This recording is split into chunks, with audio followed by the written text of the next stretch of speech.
Hello everyone. आज का topic है two's complement multiplier. Last lecture में हमने बाइनरी मल्टीप्लायर के बारे में पढ़ा। हमने स्टेट ग्राफ कैसे ड्रॉ करते हैं, बाइनरी मल्टीप्लायर के लिए एसएम चार्ट कैसे बनाते हैं, इन सब चीज़ों के बारे में सीखा। आज हम टूज कॉम्प्लीमेंट मल्टीप्लायर की वर्किंग, इसके ब्लॉक डायग्राम को समझेंगे और स्टेट ग्राफ जो हमने बाइनरी मल्टीप्लायर के लिए भी ड्रॉ किया था वो हम टूज कॉम्प्लीमेंट मल्टीप्लायर के लिए भी ड्रॉ करेंगे।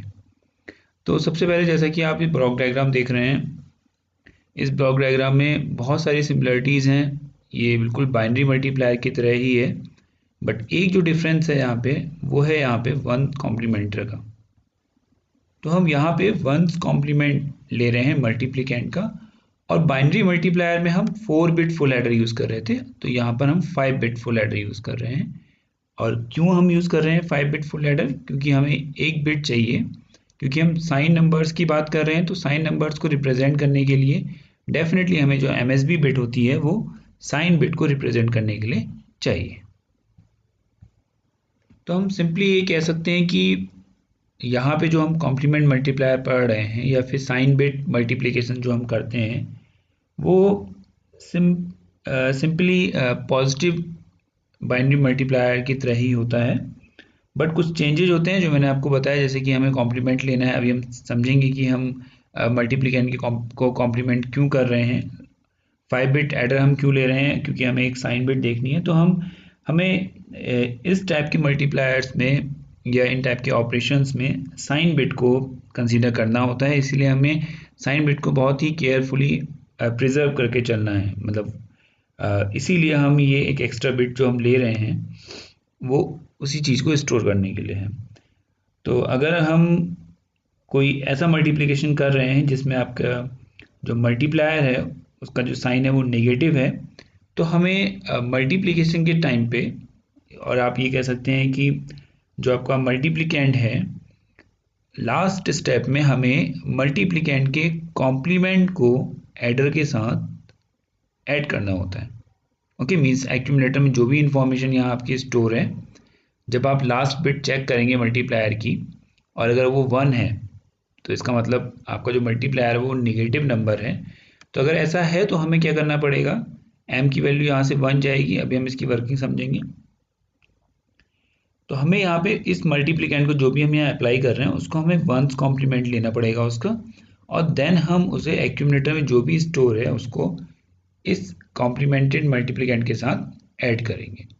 ओके, तो इसमें से बहुत सारी पिन्स हमने बाइनरी मल्टीप्लायर के लिए भी पढ़ी, like load, shift, add, done, start.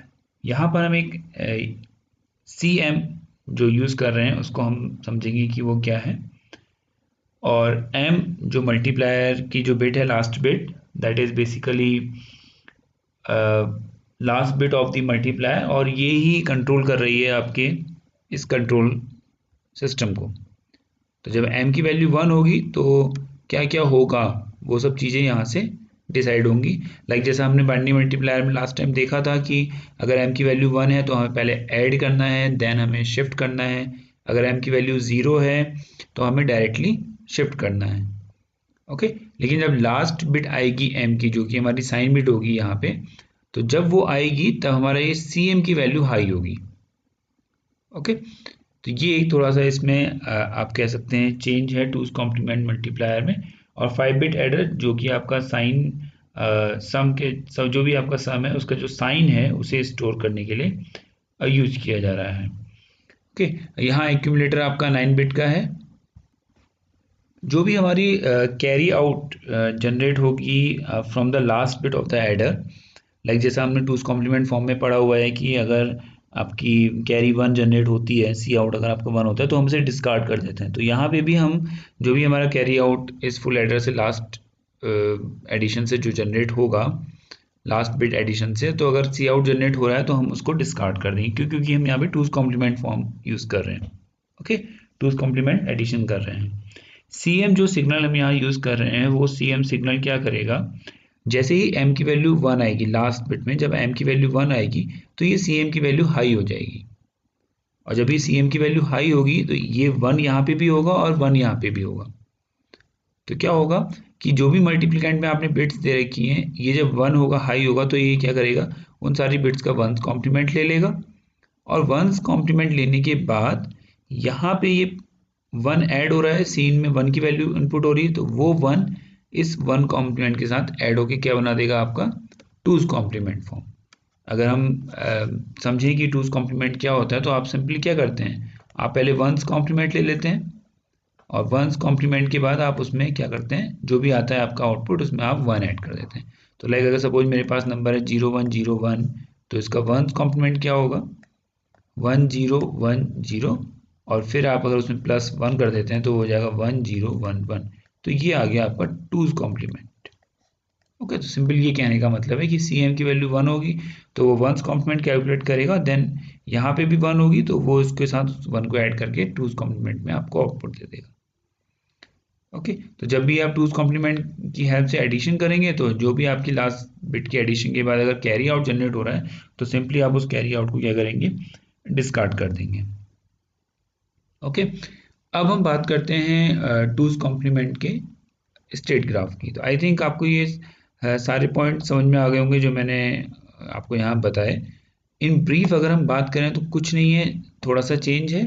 Change क्या है, हमें 1s कॉम्प्लीमेंट का हार्डवेयर एडिशनल यूज़ करना है, एक CM बिट यूज़ करनी है, और जो CM बिट कॉम्प्लीमेंट भी करेगी और एडिशन भी करेगी हमारे 5 बिट फुल एडर में। ओके, बाकी सारी चीज़ें सेम है।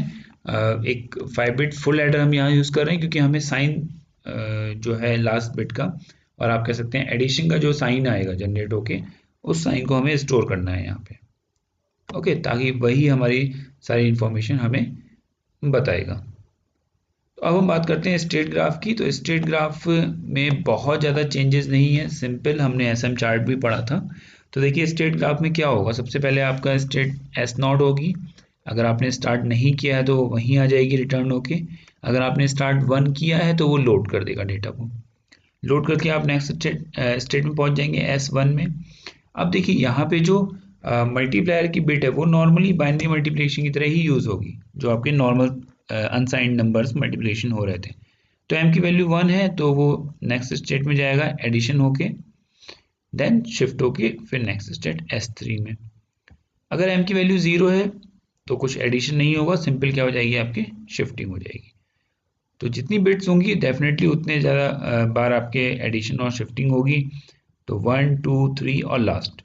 तो हम लास्ट देखते हैं। तो लास्ट में m की वैल्यू जो मल्टीप्लायर है आपका, उसकी बिट वो चेक करेगा। अगर उसकी बिट 1 है तो क्या होगा, जो भी आपका एडिशन है वो कॉम्प्लीमेंट होगा, मल्टीप्लिकेंट का जो कॉम्प्लीमेंट है वो आपका एक्यूमुलेटर के साथ एड ऑन होगा। ओके, और उसके बाद फिर वो आपकी ऐसे स्टेट मतलब में मूव करेगा और देन वो डन। तो आपका जो मल्टीप्लिकेशन है वो सॉल्व हो जाएगा। तो ये इसका स्टेट ग्राफ है। आप लैंग्वेज फॉर्म में इसको डिफाइन कर सकते हैं स्टेप बाय स्टेप कि आप कैसे मूव कर रहे हैं। मैंने बाइनरी मल्टीप्लायर के केस में भी आपको बहुत अच्छी तरीके से ये चीज़ समझाई थी। ओके, तो आपसे अगर पूछा जाता है कि 2s कॉम्प्लीमेंट मल्टीप्लायर कैसे वर्क करता है, तो ये उसका ब्लॉक डायग्राम है, एंड देन ये उसका स्टेट ग्राफ है। तो आप उसको इजीली एक्सप्लेन कर सकते हैं स्टेप बाय स्टेप कि ये कैसे काम कर रहा है।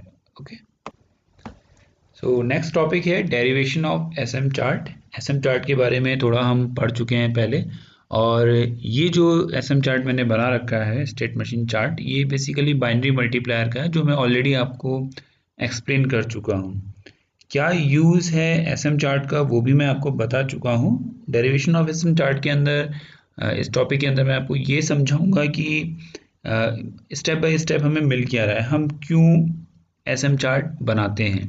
ओके, तो ये सिंपल सी बात है कि किसी भी लॉजिक को या किसी भी डिज़ाइन को सिंपली डिफाइन करने के लिए कि हमें इस डायग्राम से समझ में आ जाए कि स्टेप बाय स्टेप कैसे हम एक स्टेट से दूसरी स्टेट में मूव कर रहे हैं। ओके, सो अगर हम सिंपली कहें कि हम SM चार्ट्स को क्यों ड्राइव करते हैं, तो डेरिवेशन ऑफ SM चार्ट का मतलब यही है कि हम उसे क्यों ड्राइव करते हैं। तो ड्राइव करने का सिंपल सेंस ये है कि हमें इनपुट सिग्नल्स को टेस्ट करना होता है और प्रॉपर सीक्वेंस आउटपुट सिग्नल्स की या अदर स्टेट्स की, उन स्टेट्स को हमें प्रॉपरली जनरेट करना होता है। लाइक अगर आप यहाँ देखें तो देखिए यहाँ आपकी स्टेट क्या थी, S0, तो स्टार्टिंग स्टेट थी।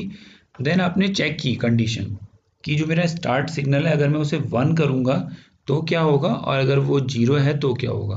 तो डेफिनेटली ये एरो क्या शो करता है कि अगर आपने स्टार्ट नहीं किया है तो आप वापस उसी स्टेट में आ जाएंगे, यानी कि आप 0 0 में ही रहेंगे। क्लियर। अगर आपने स्टार्ट कर दिया तो आपका डेटा क्या है, लोड होगा। तो डेटा लोड होगा, देन आप कौन सी स्टेट में गए, S1 स्टेट में।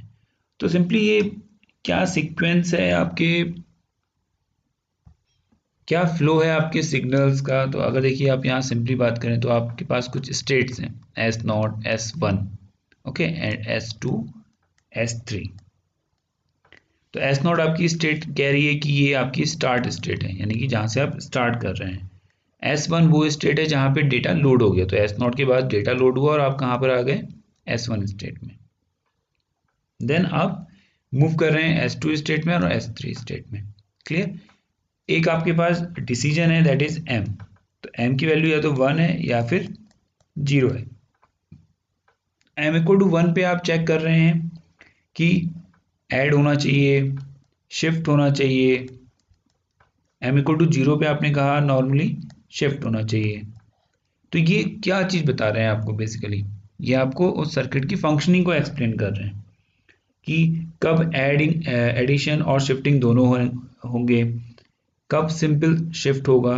और लास्ट में आपने क्या किया, एक काउंटर रखा। काउंटर मीन्स यानी कि के, जो कि आपकी वैल्यूज को काउंट कर रहा है।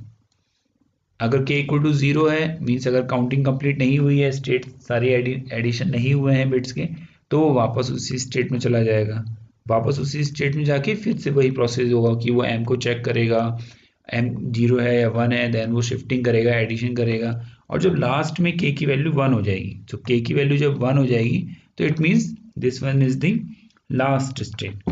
लास्ट स्टेट का मतलब कि आपको लास्ट शिफ्टिंग करके आपको आपका रिजल्ट मिल जाएगा।